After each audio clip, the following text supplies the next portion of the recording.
Сәлем достар, бүгін мен сіздермен көптің сұранысына ие болып жүрген декоративный көпшіктердің тігілу әдісімен бөлісемін. Менімен бірге болыңыздар.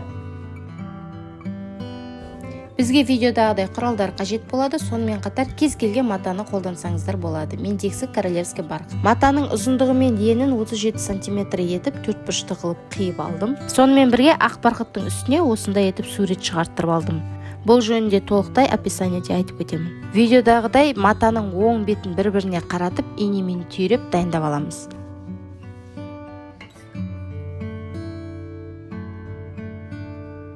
Мата жылжып кетпес үшін мен инемен түйреп алдым, сонымен қатар көктеп тігіп алуға да болады.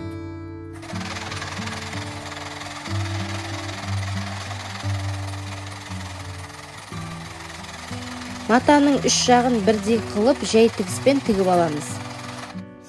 Менде оберловка жоқ болғандықтан зигзагпен жиегін тағы бір тігіп аламын.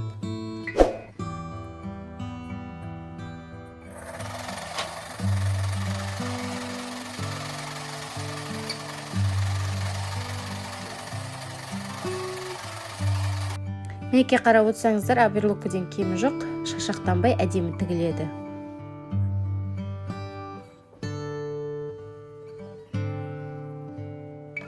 Мінекей көріп тұрғандарыңыздай өте әдемі болып тігілді, және мен бұл матаны оңға қаратып, ішіне мақтасын салып, бұрыштарын толықтай шығарып, астыңғы жағын қолмен тігетін боламын.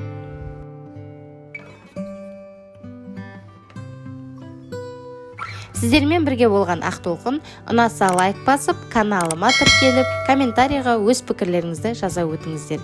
Күндеріңізге сәттілік тілеймін.